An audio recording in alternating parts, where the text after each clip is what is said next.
Hello বন্ধুরা, welcome to খোকা গর্তমের পক্ষ থেকে সবাইকে স্বাগতম। ভিডিওটি শুরু থেকে একদম শেষ পর্যন্ত দেখবেন, দেখলে অনেক কিছুই জানতে পারবেন। দেখছেন এই ছাগলটি প্রায় প্রেগনেন্ট আছে। তো দেখতে পাচ্ছেন এটা জড়ায় লাড়ি বের হয়ে গেছে। তো ডাক্তারের পরামর্শ নিয়ে নিয়ে দেখলাম যে ছাগলটি মানে জড়ায় আর বের হয়ে যাওয়ার কারণ হলো শরীরে ভিটামিন ক্যালসিয়ামের এসবের কারণে জড়ের লাড়ু বের হয়ে যায়।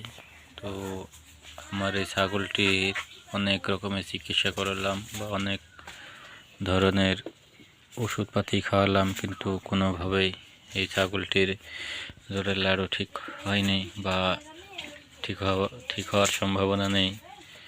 তো প্রায় 15-20 দিন হতেই গেল, এরমভাবে চলতেছে। তো আপনাদের এখান থেকে আপনাদের কিছু শিক্ষণীয় বিষয় আছে। আপনাদের ছাগলের যদি এরম প্রেগনেন্ট থাকে, মানে গর্ভাবস্থায় থাকে, তাহলে অবশ্যই আপনারা শুরু থেকেই 1 মাস 1.5 মাস থেকেই ক্যালসিয়াম, জিঙ্ক, ভিটামিন এগুলো খাবেন। তাহলে আপনাদের ছাগলগুলো এইরকম ধরনের সমস্যা দেখা দেবে না। এই ছাগলটির ক্যালসিয়াম আর ভিটামিনের শর্টের কারণেই এরমটি ঘটনা ঘটে গেছে। তো এরম ঘটনা ঘটে গেলে অনেকটাই রিস্ক হয়ে যায়, অনেকটি ছাগলের কষ্ট হয় বা ছাগলের খামারির অনেক টেনশনে পড়ে যায়। তো আমি ছাগলটা নিয়ে অনেক টেনশনে আছি। তো আপনাদের মাঝে ভিডিওটি শেয়ার করতেছি, কারণ যাতে আমার মতো আপনাদের এই সমস্যাতে যাতে না পড়তে হয়। আপনার ছাগলগুলো যখনই ব্রিডিং করাবেন তার 15-20 দিন পর থেকেই ক্যালসিয়াম, ভিটামিন, জিঙ্ক এগুলো খাওয়াবেন, ডাক্তারের পরামর্শ অনুযায়ী খাওয়াবেন। তাহলে এরম ধরনের রোগবালাইয়ের হাত থেকে আপনারা রক্ষা পাবেন।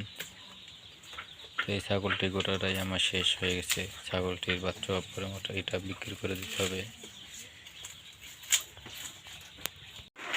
যে এগুলো দেখতেছেন, একটি জ্বরের লাড়ি বের হয়ে গেছে।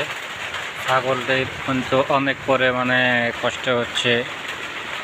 তো যাই হোক, আপনাদেরও যেগুলো ছাগল আছে আপনারাও সঠিক পরিমাণে পরিচর্যা করবেন এবং ভিটামিন, ক্যালসিয়াম পর্যাপ্ত পরিমাণে ছাগলকে খাওয়াবেন।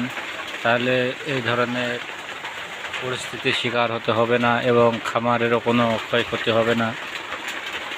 তো আমার এটা জানা ছিল না, আমার যে ছাগলটি এরকম অবস্থা হয়ে গেছে। এই দেখুন, ছাগলটির অনেক পরিমাণে কষ্ট হচ্ছে।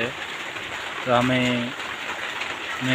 নিজেরও খুবই খারাপ লাগতেছে। আমার খামারের প্রায় আমি কয়েক বছর ধরে ছাগল লালন পালন করি, আমি কোনোভাবেই এরম বিপদের সম্মুখীন হয়নি। তো এরকম একটি হয়ে গেছে, একটু মনটা আমার অনেক খারাপ।